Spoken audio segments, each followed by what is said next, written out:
Magandang buhay mga bata! Ako nga pala si Teacher Grace, ang inyong guro sa araw na ito.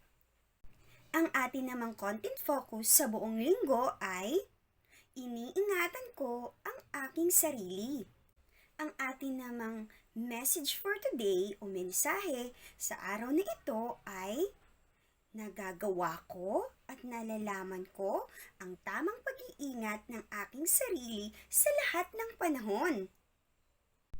Ngayong araw, atin namang tatalakayin ang tamang hakbang upang mapanatili ang ating mga kaligtasan.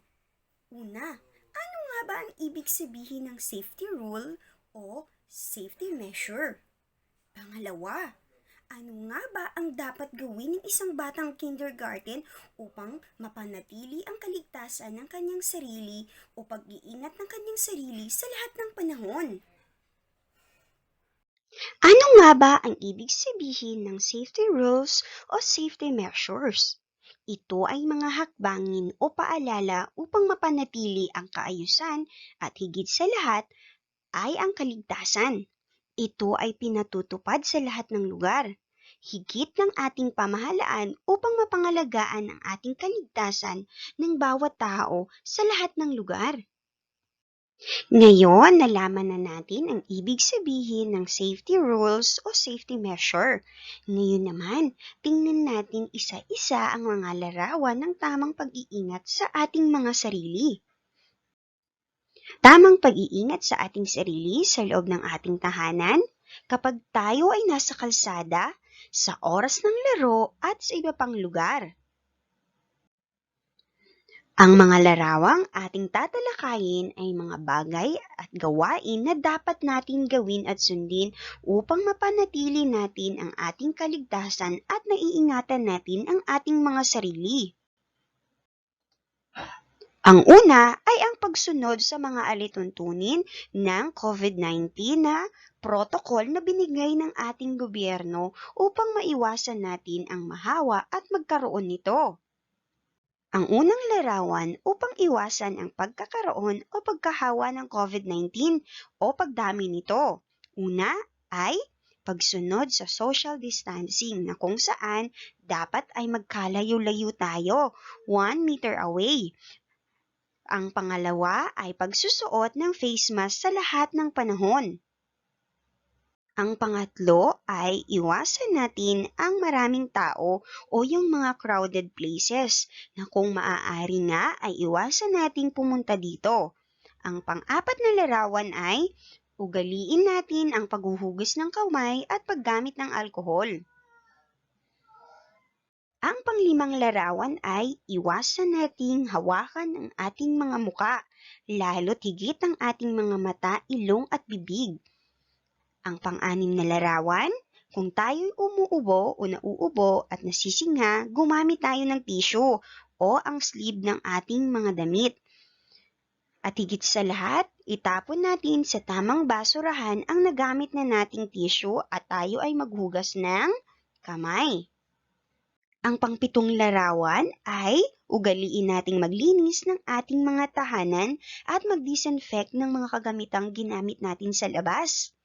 Ang pangwalo ay manatili sa loob ng bahay kung maaari. Iwasan ang paglabas at kung may nararamdaman ay tumawag na lamang tayo sa ating mga health worker upang tayo ay maagapang gamutin.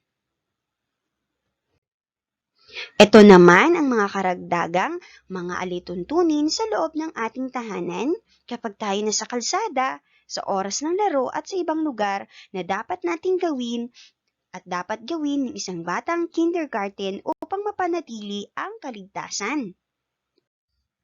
Ang una, car safety seat. Kung tayo ay nakasakay sa mga pribadong sasakyan, ay ugaliin nating magsuot ng seatbelt.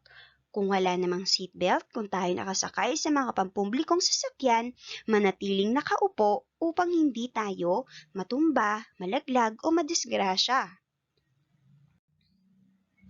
Pangalawang larawan, ugaliing humawak sa kamay ng ating mga kasama o ng ating mga magulang, lalo na kung tayo ay naglalakad sa kalsada. At higit sa lahat din kung tayo ay nasa ibang lugar katulad ng mall o palengke para maiwasan na tayo ay maligaw o mawala sa lugar na iyon. Ang pangatlong larawan, walk safely. Ugaliin ding lumakad sa tamang lakaran at tumingin sa nilalakaran upang maiwasan ang disgrasya. Ang sumunod na larawan, ang mga kagamitang hindi pambata ay dapat nakalagay sa mataas na lugar na hindi abot nito. Ang sumunod naman na larawan ay maglagay ng sunblock kapag tayo ay maliligo sa swimming pool o tayo ay magsiswimming upang iwasan na masunog ng araw ang ating mga balat. Ang sumunod naman na larawan ay pagsunod sa mga safety rules kung tayo ay nasa isang lugar. Halimbawa na lang ng pool safety. Ang sabi dito, no running. Iwasan ang pagtakbo kung tayo ay nasa swimming pool upang maiwasan ang pagkadulas at pagkabaldog. Ang sunod na larawan ay safety clothes. Magsuot ng maayos na damit para maiwasan natin ang disgrasya o kapahamakan kung tayo ay naglalaro. Higit sa lahat, maaari din tayong gumamit o magsuot ng helmet, knee pad, at elbow pad upang mapanatili ang kaligtasan kung tayo ay madadapa o matutumba. Maiiwasan natin ang pagkapilay. Ang sumunod na larawan ay life jacket o life vest. Ito ay karaniwang sinusuot kapag tayo ay magsiswimming o sasakay ng isang bangka. Ito ay isang kasuotan upang mapanatili ang kaligtasan lalo't higit sa mga taong hindi marunong lumangoy.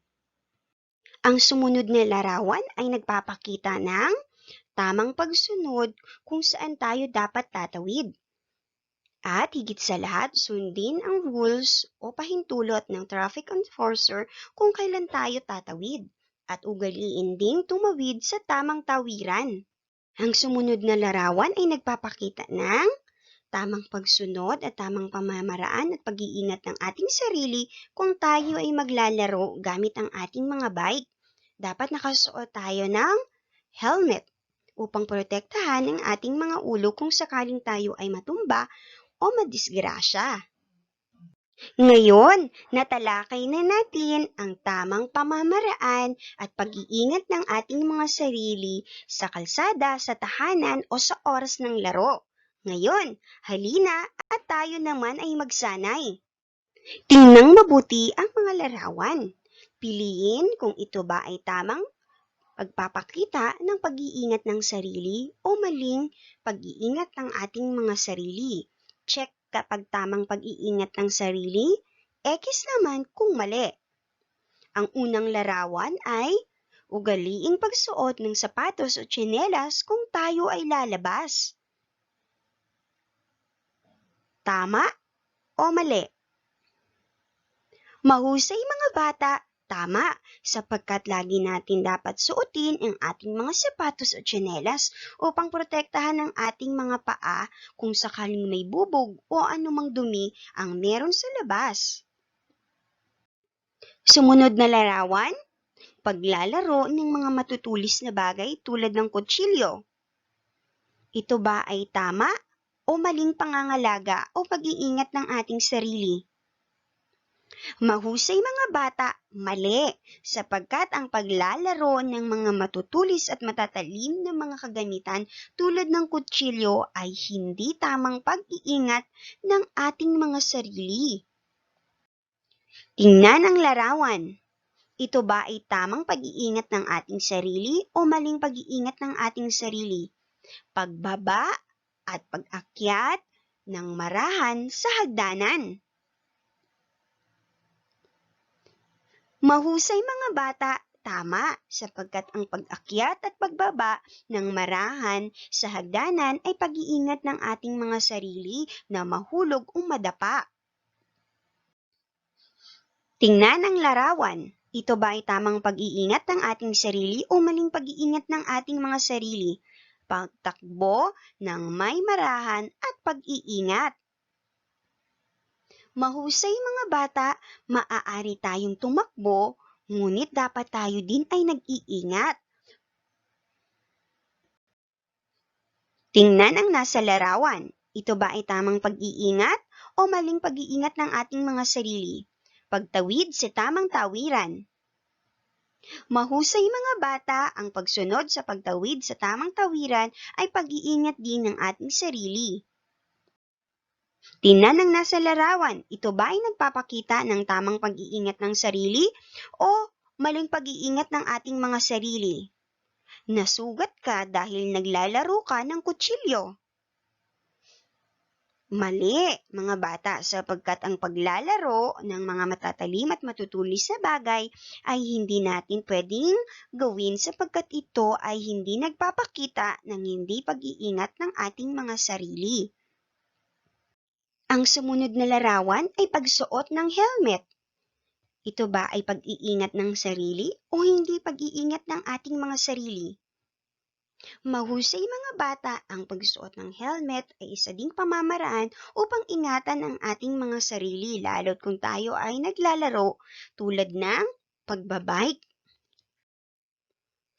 Tingnan ang nasa larawan, ito ba'y nagpapakita ng pag-iingat ng sarili o hindi? Paninigarilyo. Mali mga bata sapagkat hindi mabuti sa ating katawan ang paninigarilyo o pagsinghot ng usok mula sa sigarilyo. Tingnan ang nasa larawan, ito ba ay nagpapakita ng tamang pag-iingat ng ating sarili o hindi? Paghahawak sa mga maiinit na bagay tulad ng kaldero habang nagluluto si nanay. Mali mga bata sapagkat ito ay mainit at maaari tayong masunog. Tingnan ang nasa larawan, ito ba ay tamang pag-iingat ng ating mga sarili o hindi? Pagsuot ng face mask. Mahusay mga bata, ito ay tama lalo na ngayon na tayo ay nakakaranas ng pandemya tulad ng virus na COVID-19. Isa sa mga alituntunin at paalala ng ating gobyerno sa ating paglabas ay tayo ay dapat nakasuot ng face mask at face shield. Tandaan mga bata, ang pagsunod sa mga paalala at alituntunin ay mabuti. Inilagay ang mga paalalang ito at alituntunin upang higit na maingatan at masigurado ang ating kaligtasan sa bawat oras. Kaya mga bata, ang batang maingat ay laging ligtas. Paalam mga bata, hanggang sa muli. Ako nga pala si Teacher Grace, ang inyong guro.